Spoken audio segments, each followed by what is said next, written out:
Señoras y señores, queridos amigos, la nueva presencia de don Pedro Laín en esta tribuna constituye para nosotros una gran satisfacción. Hay tantas facetas en la persona del profesor Laín que no existe por nuestra parte el mínimo temor a agotarlas. Creemos además que en esta ocasión todos vamos a poder conocerle en una de sus facetas más atractivas. Un pensador dialogando a medio siglo de distancia con otro pensador, Miguel de Unamuno, cuya muerte en Salamanca en 1936 queremos ahora recordar en la Fundación Juan Marc. Para Pedro Laín ciertamente no es nuevo este diálogo. Preparando estas palabras de bienvenida a don Pedro, he vuelto a ver algunos de los capítulos de uno de sus muchos libros, La generación del 98, libro fechado en 1947, y donde Unamuno, lógicamente, está ya muy bien estudiado. Por cierto, esta edición que he manejado es ya la octava, del año 1975, y probablemente habrá incluso alguna o algunas más recientes. Esto nos demuestra claramente la autoridad en la materia de don Pedro Laín, su gran bagaje que por inteligencia, por constancia y por veteranía aporta constantemente a nuestra sociedad en cualquiera de los cargos que ha ocupado y ocupa. Catedrático de la Historia de la Medicina en la Universidad de Madrid desde el año 42 hasta su jubilación, académico de las Reales de la Lengua, de Medicina, de Historia, director de la Academia Española, etcétera, etcétera. Si en ocasiones anteriores don Pedro Laín habló en esa tribuna de la ciencia en España, en el año 1981, o del cuerpo humano, en el año 1983, en esta ocasión no será el hombre de ciencia, sino el humanista, el historiador, el autor de España como problema, o de A qué llamamos España, quien se acerque a uno de los más ilustres pensadores del 98, a través, como es ya costumbre en la Fundación Marc, de 4 conferencias en martes y jueves consecutivos de esta semana y de la próxima. Precisamente son sus obligaciones como director de la Real Academia Española, que tiene, como saben ustedes, en los jueves su día de sesiones, las que nos han obligado a retrasar media hora los jueves próximos, 23 y 30, el comienzo de sus conferencias, que en dichos 2 días no empezarán a las 7:30, sino a las 8. Sin más, por mi parte, que dar de nuevo la bienvenida a don Pedro Laín a nuestra casa, agradeciéndole su presencia en esta tribuna y agradeciéndole a todos ustedes su asistencia a estas conferencias y excusándome en nombre de todo el equipo de la Fundación Juan Marc por las apreturas y quizá las incomodidades que muchos de ustedes puedan padecer. Muchas gracias, don Pedro Laín, y muchas gracias a todos ustedes.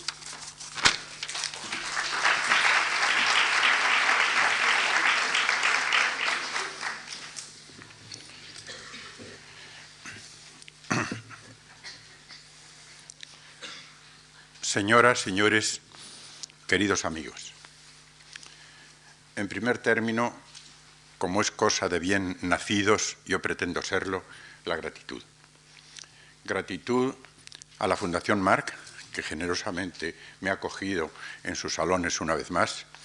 Gratitud a la sobria e inteligente, cordial amistad de José Luis Yuste, en las palabras que sobre mí acaba de pronunciar, y gratitud a ustedes que se disponen a oír, a ver y a oír cómo un hombre todavía de este tiempo, todavía, el adverbio de don Antonio Machado y don Miguel de Unamuno, todavía quiere rendir homenaje a uno de los grandes de la cultura española y sobre todo de nuestro siglo.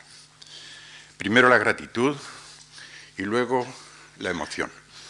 La emoción viéndoles a ustedes porque de antemano adivino que quieren ponerse ustedes en relación viva, a través de mi palabra, con esa persona, con ese gran español, con ese gran hombre. Y después de temores respecto de un posible eclipse de la presencia de Unamuno en la vida social, en el alma de los españoles, yo creo que esta respuesta de ustedes al nombre de Unamuno, más que al mío, debe llenarme no solamente de gratitud, sino de muy honda emoción. Muy honda emoción he sentido desde el momento en que me puse a ordenar estos pensamientos, estos recuerdos, estos sentimientos míos como español, como persona, referidos al gran don Miguel de Unamuno. Viaje hacia Unamuno. Salvo en el caso que pronto indicaré, el conocimiento de una persona es siempre un viaje hacia, una progresión directa o indirecta desde lo que esa persona es escritor, médico o recaudador de contribuciones, hacia su quién, hacia ese centro de su viviente realidad en que se situó Don Quijote para decir al mundo su célebre y tajante «Yo sé quién soy». ¿Hasta qué punto un hombre es real y verdaderamente capaz de afirmar de sí mismo lo que de sí mismo afirmó Don Quijote? ¿En qué medida puede un hombre cumplir el famoso precepto délfico, conócete a ti mismo, y conocerse a sí mismo, conocer quién es él? Permitidme que deje en el aire estas interrogaciones. Nuestro problema no va a ser el que ellas plantean. A lo largo de 4 tardes, nuestro problema, el mío y el de ustedes, si logro que me acompañen, será conocer a una persona singular desde fuera de ella, atenidos en nuestra pesquisa, por tanto, a lo que según los documentos fueron su vida y su obra y lo que acerca de sí misma quiso esa persona decirnos. Vengamos, pues, a nuestro problema y preguntémonos, desde fuera de ella misma, ¿es posible conocer a una persona? Pienso que sí, pero pienso también que ese conocimiento puede tener 2 formas diferentes, la creencia y la conjetura. Cuando la relación entre 2 personas es el modo del amor que hace años llamé amor de coefusión o amor constante, lo que con sus actos y sus palabras dice la una a la otra es su verdad y la verdad. Para mí, estás siendo lo que real y verdaderamente eres, se dicen sin palabras. Nadie lo ha visto tan temprana y tan certeramente como San Agustín. Quieren sin duda, habla de los posibles lectores de sus confesiones, quieren sin duda saber por confesión mía lo que yo soy en mi interior, allí donde no pueden penetrar con la vista, el oído y la mente. Dispuestos como están a quererme, ¿no lo estarán también a conocerme? Porque es el amor lo que les dice que no miento cuando hablo de mí, y él mismo, el amor, me cree en ellos.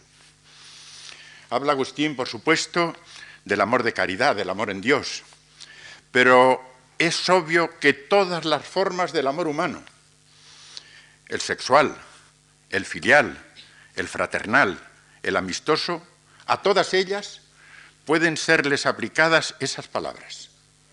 El amor de coefusión abre hacia el otro la intimidad de la persona y por vía de creencia, la abismática y osada creencia que da nervio a la expresión creo en ti, por vía de creencia nos la hace conocer.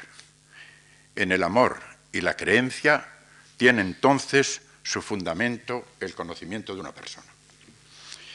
¿Y cuando no existe relación directa y amor de coefusión entre 2 personas? ¿Es posible en tal caso el conocimiento?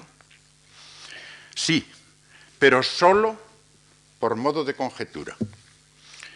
A través de sus cuadros y de su firma, yo puedo saber que Velázquez fue pintor e incluso cómo lo fue. A través de las noticias que a él se refieran, puedo asimismo saber que fue un hombre de la corte de Felipe IV y cómo lo fue. ¿Qué fue y cómo fue el hombre Diego Velázquez? Pero en la intimidad de su persona, ¿quién fue el hombre Diego Velázquez? Solo un camino existe para responder a esta pregunta. Ordenar todo aquello en que su vida se realizó, cuadros, papeles, testimonios varios, y por la vía que ofrece esta serie de documentos, avanzar hacia la formulación de un aserto que nos permita comprender unitariamente la básica y secreta intención de quien fue su autor. Aserto que, si hemos procedido con buen método, sin duda será razonablemente certero, pero nunca pasará de ser conjetural. Al fondo estará la intimidad de la persona con su insoslayable, ineludible libertad.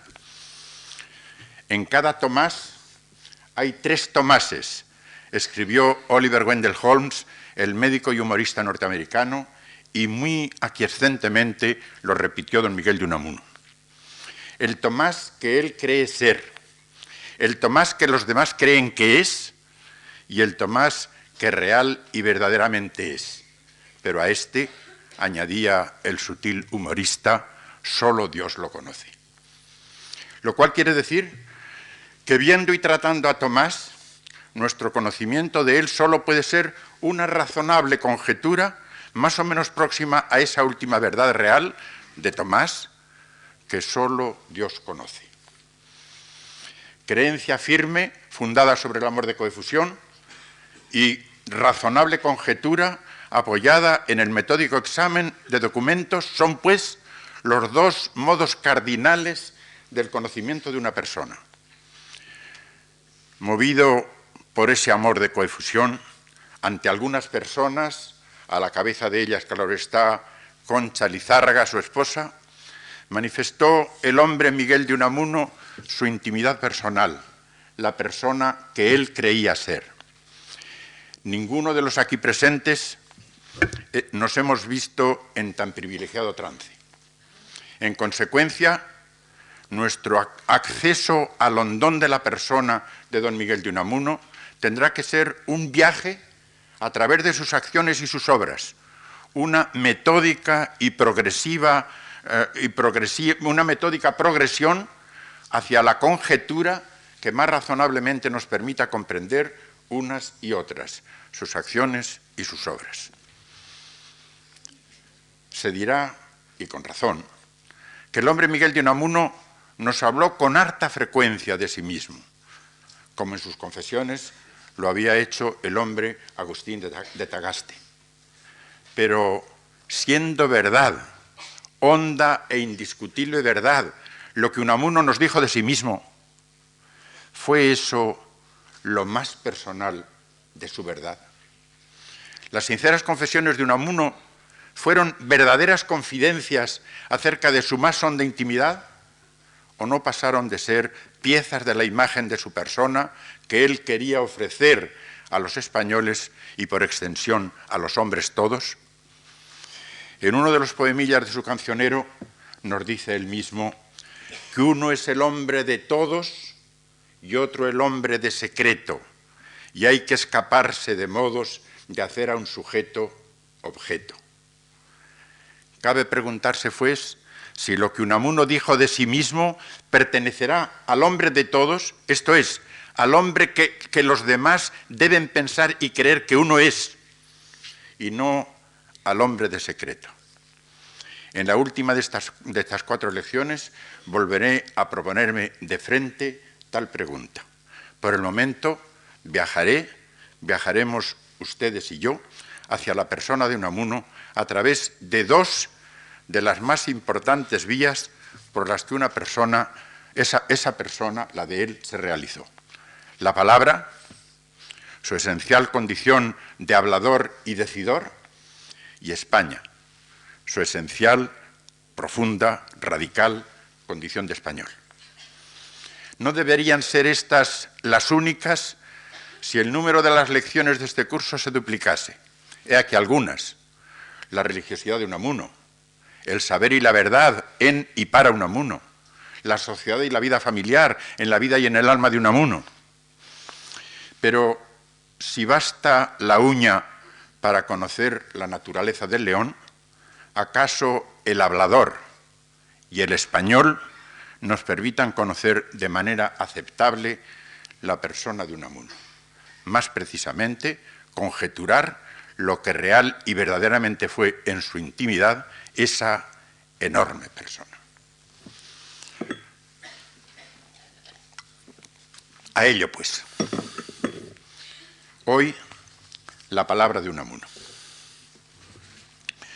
Lo que como hablador y decidor fue don Miguel de Unamuno, lo que la palabra significó en su vida de escritor elocuente, debe indagarse según los 2 modos en que esa significación cobró efectiva realidad. La palabra en Unamuno, lo que para él y en tanto que poeta, pensador y despertador de España fue la palabra, y la palabra de Unamuno, lo que para nosotros, en tanto que lectores sensibles, es el empleo unamuniano de ella. Unamuno, por tanto, como teórico de la palabra y, por otro lado, como ejerciente de la expresión verbal, como usuario de ella. En primer término, la palabra en Unamuno. Salvo en las últimas semanas de su vida, cuando el sangriento drama de España le había forzado al silencio y le hacía ver muy próximo su fin, que nos lo diga un poemilla suyo fechado el 28 de octubre de 1936. Horas de espera, vacías, se van pasando los días sin valor y van cuajando en mi pecho, frío, cerrado y deshecho, el terror. Salvo en esas últimas semanas de su vida, todo en Unamuno se realizó a través de la palabra. Con su palabra fue profesor y escritor. Solo con su palabra quiso reformar a España. No parece inoportuno, pues, comenzar este viaje hacia él, hacia su persona, estudiando lo que en él y para él fue la palabra. Según su personal estimación de la palabra, entendió don Miguel su universitario oficio de filólogo. Aunque rebelde a la paciente disciplina del trabajo científico, no es mi vocación la ciencia, confesó una vez, Unamuno, docente de filología, fue a su modo filólogo. Con devoción y rigor han sabido demostrarlo Blanco Aguinaga, Guarte Morton y García Blanco. Pero más que filólogo, más que estudioso de la palabra, Unamuno fue logófilo, amante de ella. Amor a la palabra creadora, filología, dicen dos versos de su cancionero como para demostrar la esencial condición logofílica de amante de la palabra de quien por vocación ejerce el oficio de filólogo. Alguien en cuyo nombre pervive el mío, Milagro Laín es el suyo, ha consagrado un bello estudio a exponer y glosar el pensamiento y el sentimiento de don Miguel acerca de la palabra en cuanto nota constitutiva de la vida y del ser del hombre. ¿Acaso no haya existido un escritor más lúcida y patéticamente enamorado de su vocacional condición de hablante? Con encandilada delectación unas veces, con recio dramatismo otras, la obra entera de Unamuno viene a ser un himno al hecho y al sentido de la palabra. Recuérdense los dos versos en que contrapone la inexorable fugacidad de sus acciones y la consistencia indefectible de sus palabras cuando éstas le nacen de lo más hondo del alma, cuando se hacen palabra poética.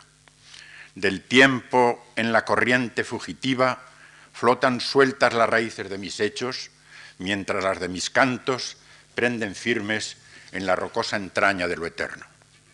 Los hechos, raíces sueltas y huidizas. Los cantos, sus poemas, raíces que toman su savia en lo eterno de él, de la persona de él, en lo que de su persona es más íntimo.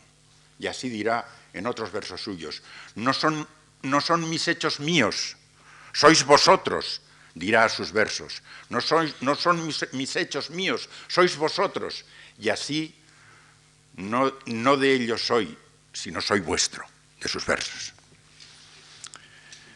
Para nuestro gran logófilo, la palabra es la clave secreta de la realidad del hombre, la misteriosa razón de nuestro ser.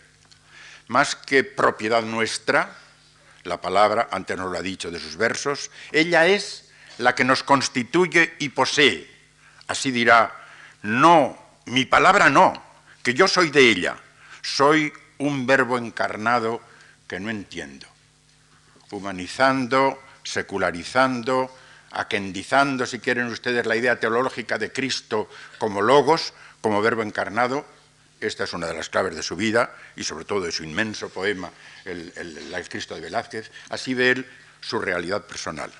Podría decirse, acaso él conociera esta expresión, sabía tanto, que él realizaba su vida de hablante y decidor, fiel a lo que Hugo de San Víctor había dicho en la Edad Media acerca del verbo. Verbo geniti, verbum habent. Los engendrados por el verbo tienen verbo. De ahí la íntima sensación de poder efectivo que otorga al hombre la expresión verbal, cuando es adecuada a la realidad a que se refiere, y el gozo originario que el buen decir dispensa a quien lo logra. Decidero es hacedero, escribe. Decidero es hacedero. Hacer sale de decir. La palabra es asidero para el goce de vivir. Contra lo que tengo que embestir, escribía en 1906 a Luis de Zulueta, contra lo que tengo que embestir es contra eso de palabras, palabras, cuando no oímos palabras sino vanos sonidos. Las palabras son hechos. Con lo cual, él lo sabía muy bien, claro está, en modo alguno se propuso contradecir la famosa imprecación de Hamlet contra las palabras vanas. Del dicho al hecho no hay trecho, dirá muchos años más tarde en su cancionero.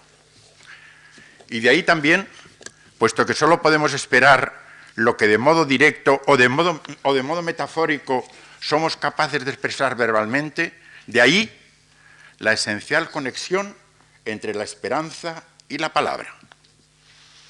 La palabra, escribe, la palabra es el consuelo que nuestra esperanza labra. Expresión en la cual es real en los dos sentidos posibles pertinentes de ella, de la sentencia que acabo de leer. La palabra es el consuelo que nuestra esperanza labra. Si es la palabra la que labra nuestra esperanza y nos da consuelo, porque toda palabra viva, cuidado, toda palabra viva, en el sentido que Maragall dio a esta palabra, a esta expresión, toda palabra viva lleva en sí cierta esperanza de compañía, incluso cuando se habla en soledad. Quien habla solo espera hablar a Dios un día, escribió el solitario don Antonio Machado, y en consecuencia le lanza hacia el futuro. Y si es la esperanza la que labra el consuelo de la palabra, el otro sentido de sus versos, porque la esperanza, pasión y virtud de la existencia creadora, mueve desde lo hondo a la expresión verbal, al habla. Tanto valor da Unamuno a la palabra que no vacila en poner al puro hablar por encima del decir. Hablar es proferir palabras prescindiendo de su significación. Hacer patente en forma pura el componente órfico y musical del lenguaje. Decir es emplear las palabras con el sentido que su uso social les confiere, manifestar y comunicar algo mediante ellas. Pues bien, para Unamuno, el hablar sin decir, el simple hablar sin sentido, es en la vida del hombre, son sus palabras, la pura voz del corazón y por tanto la más idónea expresión de nuestro ser. He aquí, si no, los versos de su poema Sin sentido. Quisiera no saber lo que dijese, nada decir, hablar tan solo, con palabras uncidas sin sentido, verter el alma. ¿Qué os importa el sentido de las cosas si su música oís y entre los labios os brotan las palabras como flores limpias de fruto? Palabras virginales, dulces, castas, monorrítmicas, graves y profundas palabras que recuerdan tiernas tardes languidecidas. O dejadme dormir y repetidme la letanía del dormir tranquilo, dejad caer en mi alma las palabras sonoramente. dormir, dormir, como quería él hacerlo en los versos que habían de servirle de epitafio. Méteme, Padre eterno, en tu pecho, misterioso hogar. Dormiré allí, pues vengo deshecho. Todos ustedes lo conocen. Así se entiende el sentido del diálogo que don Miguel inventa en otro de sus poemas. Dice uno: ¿y bien? ¿Qué tienes que decirme? Dime. Y contesta el otro: ¿yo? Nada. Hablar no más. Soy ya tan otro. ¿Cuál es el sentido antropológico, el sentido existencial, como hace tiempo solía decirse, de este par de versos, sobre todo el segundo? Hablar no más. Soy ya tan otro. Tan otro se siente el hombre con una transfiguración, ha experimentado en él un cambio que le hace sentir ese cambio como una suerte de transfiguración. Y entonces, solo mediante palabras no decideras, sería capaz de verterse a sí mismo. Solo así alcanzaría a regalar de veras su propio ser. Ha escrito Sartre, y pocas veces ha sido su pluma más profunda y certera, que toda palabra auténtica es sacra para quien la pronuncia y mágica para quien la oye. Nadie ha vivido más esta verdad, más honda y más gravemente que Unamuno. Pero junto a esto, el reverso. Y cuando la palabra deja de ser viva, y cuando la palabra se hace letra, letra que mata, nadie ha dicho la experiencia tan aguda, tan dramáticamente como él, la experiencia de ver que la palabra viva se convierte en palabra muerta, en letra que mata. Terrible es la palabra, dice en su poema Por dentro. Terrible es la palabra y su poder, poder de mal agüero. Qué reverso del anverso que hasta ahora estábamos contemplando. Y su poder, poder de mal agüero. Muere en ella la idea cuando nace enterrada en su cuerpo, en el cuerpo de la palabra, en su letra, como muere al dar fruto del todo nuestro anhelo. La palabra, por tanto, cuando se hace letra muerta, cuando déjase de ser, repetiré de nuevo la expresión de Maragall, paraula viva, palabra viva. Es cierto, diremos nosotros, matizando las extremosidades de nuestro tan entusiasta logófilo, es cierto que el hablar y el decir no pueden ser tan tajantemente deslindados y contrapuestos entre sí. Quien habla, quien profiere palabras, aunque el sentido de ellas sea problemático, llama, dice, nombra y persuade o intenta persuadir. Y así, algo de puro hablar tiene siempre el decir, y algún decir concreto contiene siempre el hablar. En cuanto pronunciada, en cuanto dicha a otro, a uno mismo o a Dios, la palabra más desprovista de significación circunstancial, más pura, diría Unamuno, dice algo, posee un sentido y lo comunica. ¿Qué dice? Por el solo de ser palabra pronunciada por un hombre, dice a la vez, aquí estoy, da testimonio de nuestra personal existencia y estoy contigo. La ofrece de uno u otro modo esa existencia a quien está oyendo su sonido, su son, como le gustaba decir a don Miguel. Hablando, hago palabra mi realidad de hombre y de persona. Diciendo, doy expresión social y personal a mi experiencia del mundo. Nombrando, trato de poseer la realidad de aquello que nombro, intentando persuadir, es el otro modo de expresarse, de realizarse a través de la palabra. Intento intensificar al máximo mi compañía respecto del otro y la compañía del otro respecto de mí. El habla, lo repetiré una vez más, el que habla, dice, nombra e intenta persuadir.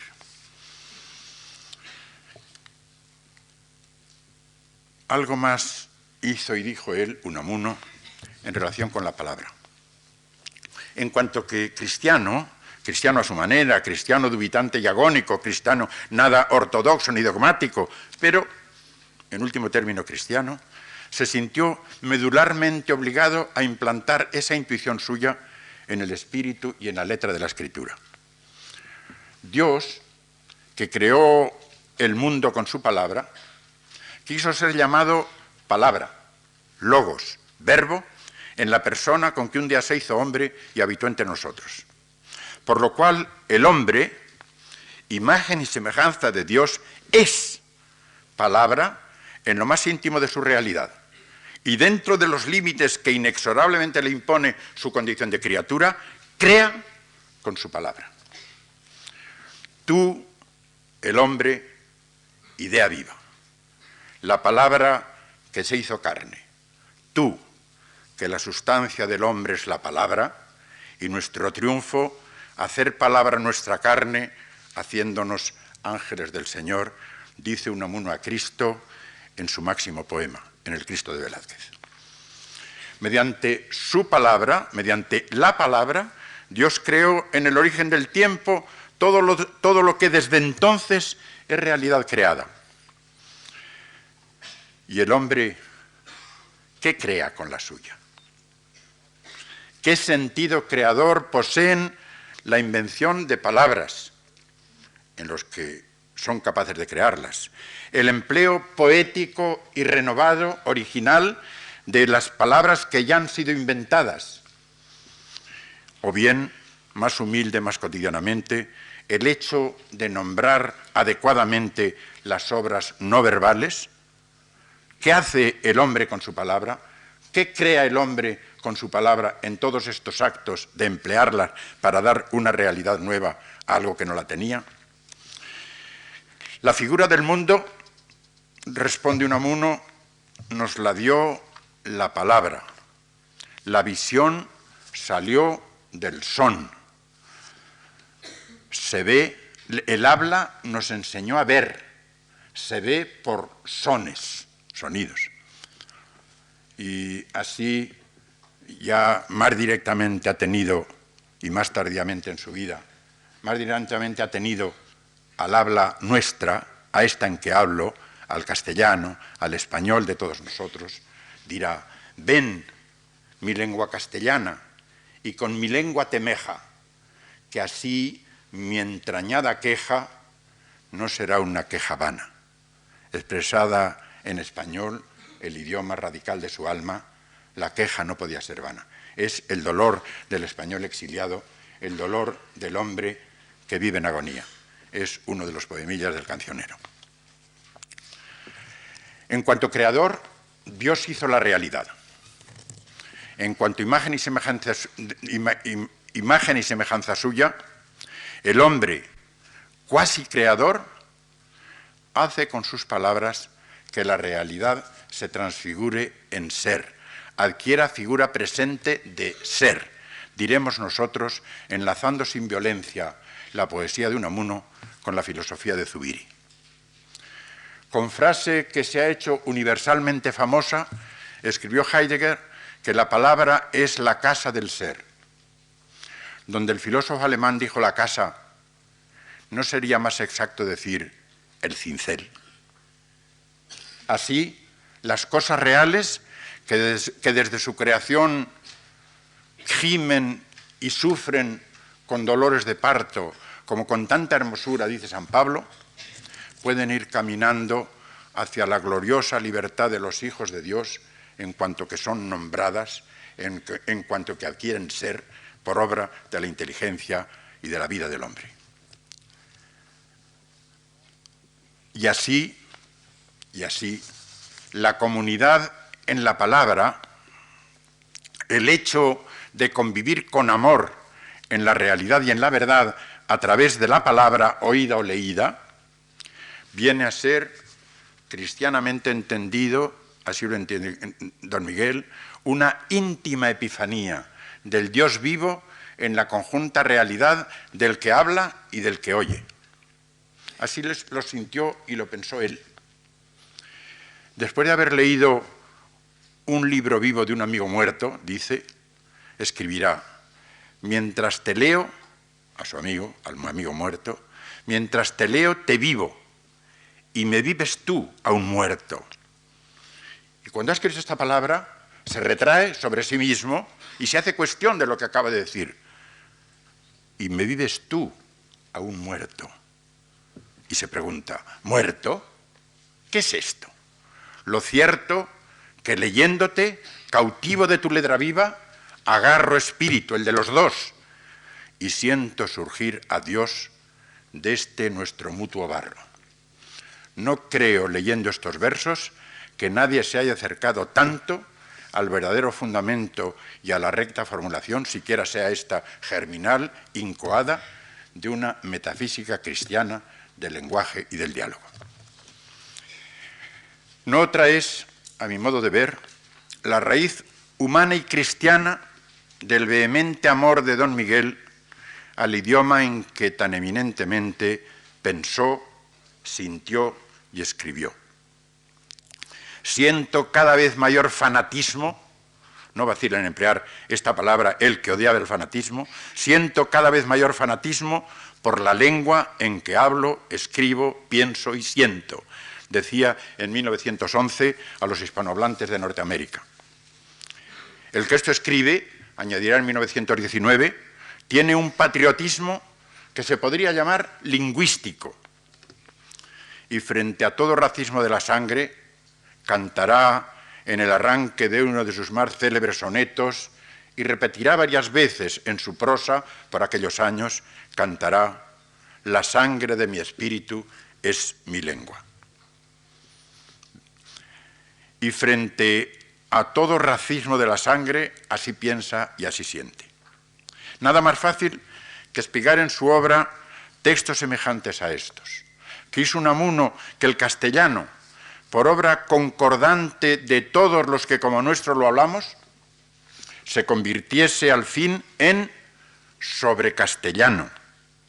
Esto es lo que intentó genialmente también don Ramón del Valle Inclán en Tirano Banderas, crear el sobrecastellano. Y vivió Unamuno, según sus propias palabras, con el anhelo de llegar hablando ese idioma al Valle de Josafat. No puede extrañar que más de una vez recurriese a los ásperos o suaves nombres de nuestra toponimia para hablar sin decir su amor a España, su pasión carnal y espiritual por la tierra que, dándole su lengua, le había configurado el ser. Ávila, Málaga, Cáceres, Játiva, Mérida, Córdoba, Ciudad Rodrigo, Sepúlveda, Úbeda, Arévalo, Frómista, Zumárraga, Salamanca, Turégano, Zaragoza, Lérida, Zamarramala, Arramendiaga, Zamora. Sois nombres de cuerpo entero, libres, propios, los denomina el tuétano intraducible de nuestra lengua española. De nuevo de matizar, a la luz de estos versos, la tajante contraposición unamoniana entre el hablar y el decir. Aquí habla él más que dice, porque para que las palabras habladas y no dichas sean eficaces en quien las profiere y en quien las escucha, algún sentido deben tener, aunque no sea el que el uso social y el diccionario les atribuyen. Sentido puramente órfico y musical, el correspondiente a su simple sonoridad, la melodía de los versos bien compuestos, la música antes que cualquier otra cosa, decía el verso famoso del francés, o sentido meramente alusivo cuando con su sonido nos remiten a uno de los ámbitos que determinan la peculiaridad de nuestra persona. Aludiendo a la diversidad de la España peninsular, eso hace el rítmico e intransferible sonido de los nombres de las ciudades que integran ese poemilla: Ávila, Málaga, Cáceres, Játiva, Mérida, Córdoba, Ciudad Rodrigo, Sepúlveda, Úbeda, Arévalo, Frómista, Zumárraga, Salamanca. Y tampoco puede sorprender que recurriese Unamuno al sentido divino de la palabra, en la cual la inteligencia del hombre tiene su forma propia, para pedir a Dios la libertad y la salud de nuestra siempre precaria vida intelectual. En 1923, recordando que ese año cumplía 32 de docencia universitaria, escribirá: Señor, Señor, tú que creaste al mundo con la palabra, no con el brazo, protege a la inteligencia de España. Qué patética, qué estremecedora actualidad iban a tener estas palabras años más tarde. El 12 de octubre se cumplieron 50 años desde que de nuevo dio el viva la inteligencia. Religioso amor a la palabra, amor entrañable a la lengua que le dio el ser. He aquí dos de los nervios más íntimos de la vocación personal de don Miguel de Unamuno.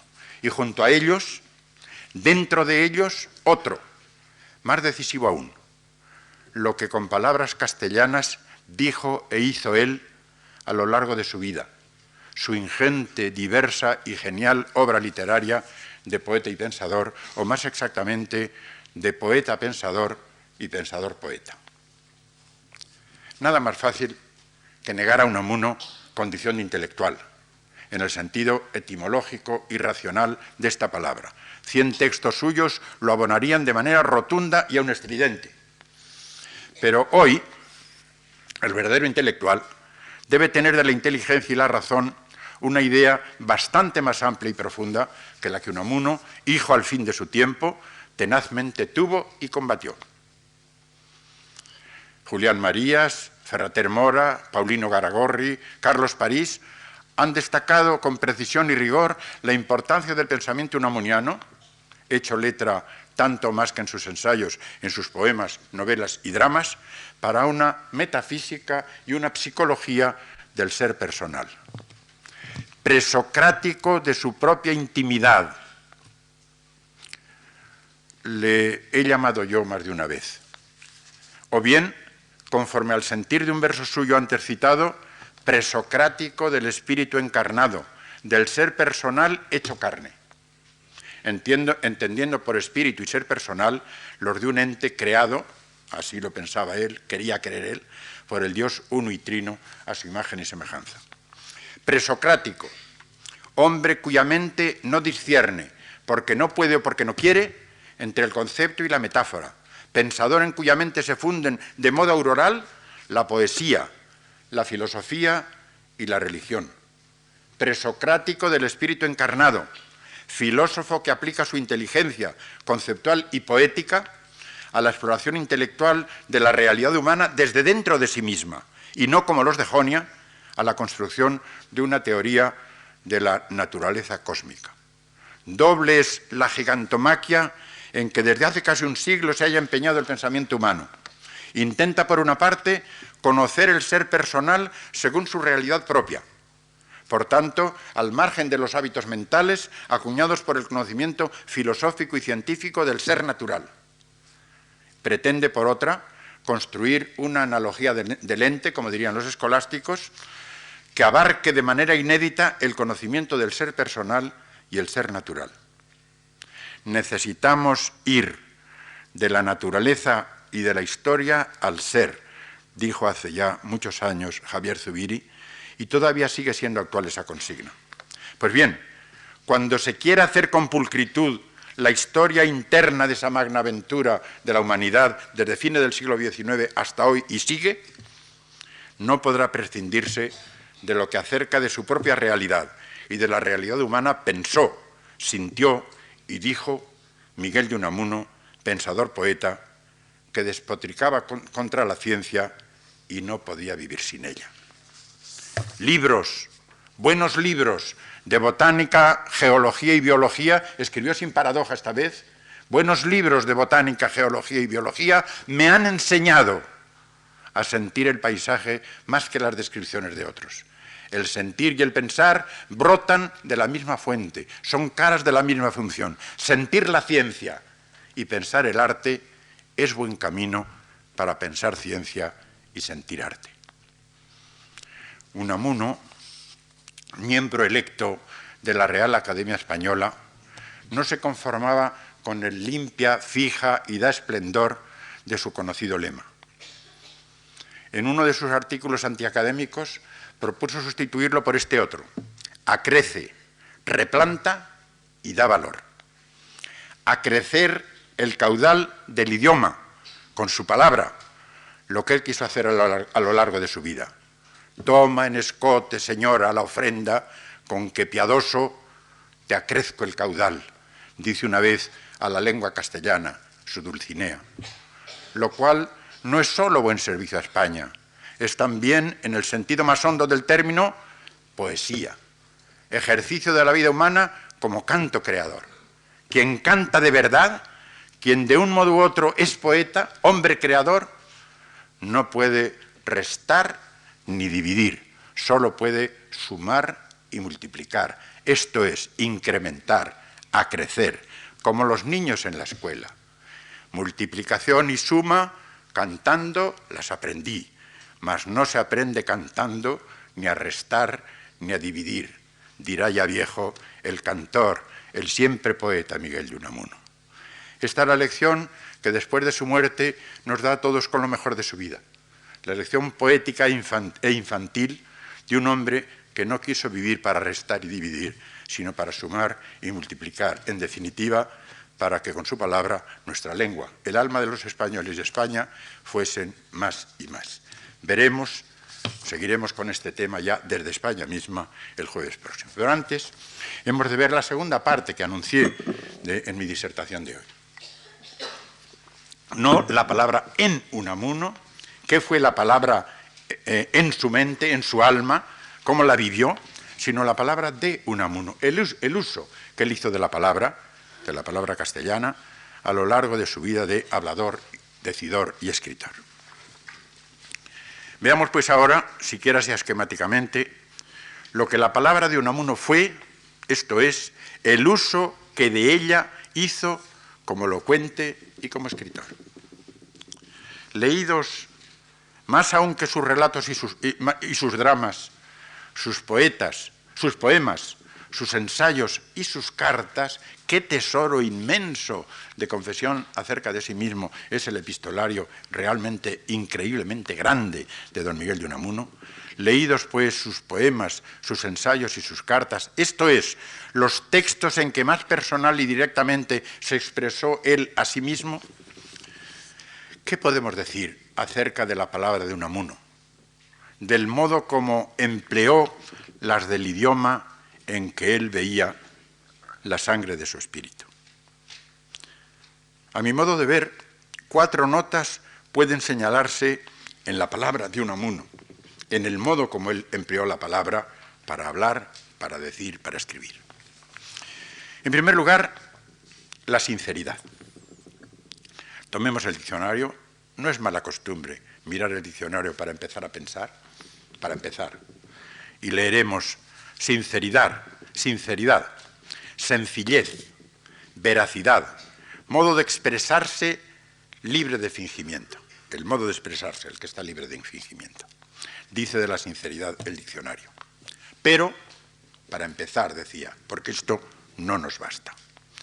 Hombre adentro, la sinceridad, sencilla unas veces, enfática otras, de las dos maneras fue sincero Unamuno, lleva en su seno la intención secreta o la patente voluntad de expresarse uno a sí mismo según uno a sí mismo se siente. Por tanto, humildes u orgullosas, la intención secreta o la patente voluntad de afirmarse uno a sí mismo. El sincero se afirma a sí mismo, con sencillez, con humildad y a veces con énfasis.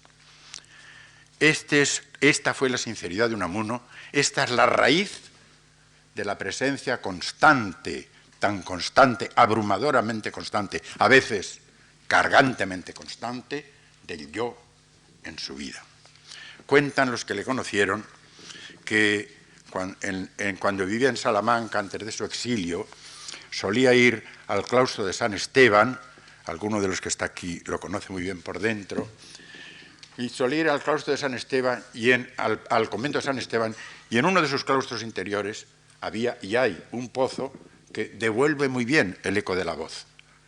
Y Unamuno se asomaba al brocal del pozo, miraba la superficie del agua y decía con voz grave, ¡yo! Y el pozo le devolvía la palabra yo. ¿Qué es esto? ¿Es un gesto teatral? Por supuesto que sí. Mucho de teatral hubo en Unamuno. ¿Es un gesto teatral? Por supuesto que sí. Pero hay en ello secreta la voluntad de afirmarse a sí mismo según su propia existencia con seguridad. Lean ustedes los 2 versos finales del soneto tan confesional que lleva por título La oración del ateo, la oración del ateo, y habla del Dios no existente para el ateo. Pues si tú existieras, Dios no existente, pues si tú existieras, existiría yo también de veras. Unamuno, para sentir, pensar, vivir, que él era realmente él, persona, yo, necesitaba un fundamento radical, fundamentante último, universal, necesitaba el Dios. Y cuando dudaba de él, dudaba de sí mismo. Sin esto no se entendería muchos de sus expresiones, muchas de sus conductas y sus actitudes.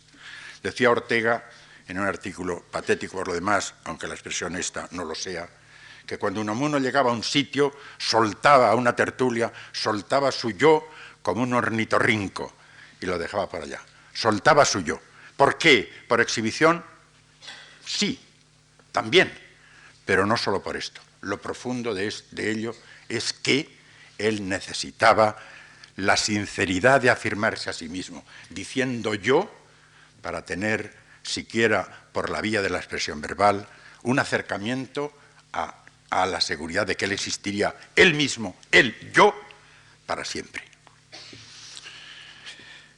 ¿Qué sentido tiene esta sed de autoexpresión? ¿De qué modo nos permite acceder a la verdadera verdad del hombre Miguel de Unamuno? En la tercera y en la cuarta de estas lecciones lo veremos. Antes he de glosar las otras 3 notas que yo distingo como claves para entender lo que la palabra de Unamuno fue en cuanto al uso que de ella hizo para expresarse a sí mismo, para crear.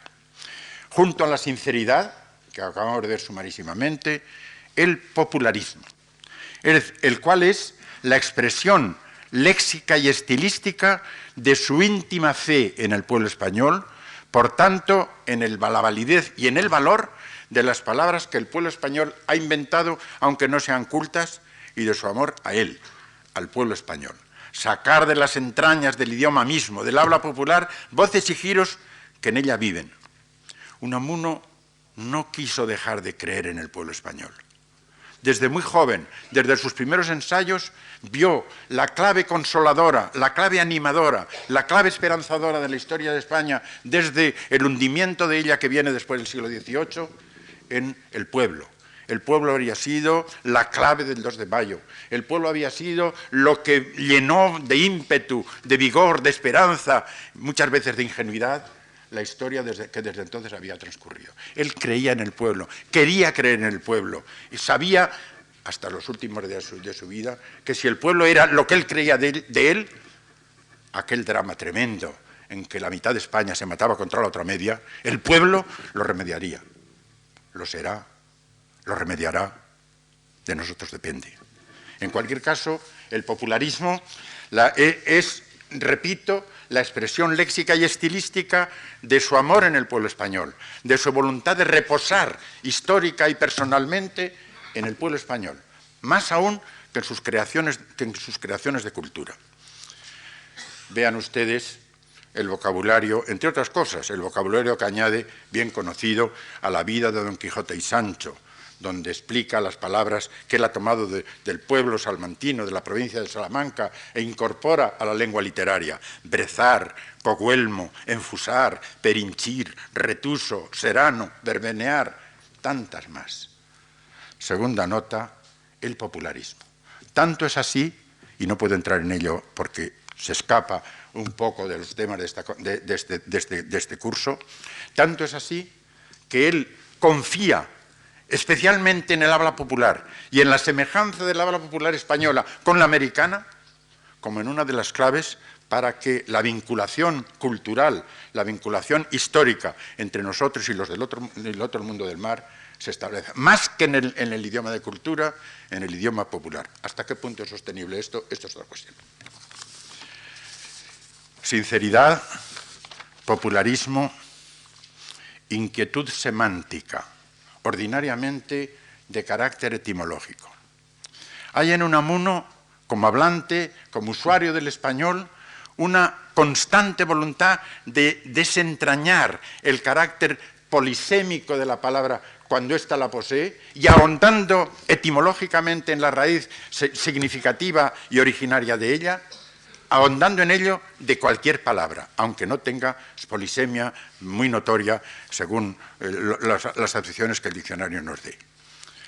Yo diría, y ofrezco esto a quienes pueden pensar acerca de esto con más autoridad que yo, que hay en esta inquietud semántica, ordinariamente de carácter etimológico, acabo de nombrarla así, hay como un propósito de mostrar el carácter de metáfora que allende toda escueta definición canónica, la que el diccionario contiene, la palabra posee.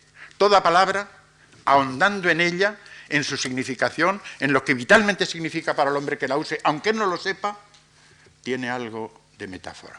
Toda. Pensar. Cualquiera sabe que puede ir al diccionario y encontrarse con una definición que se repetirá con variantes en los textos de filosofía, pensar. Pero etimológicamente pensar tiene que ver con pesar, con peso, con la acción de pesar, con el estar pesando.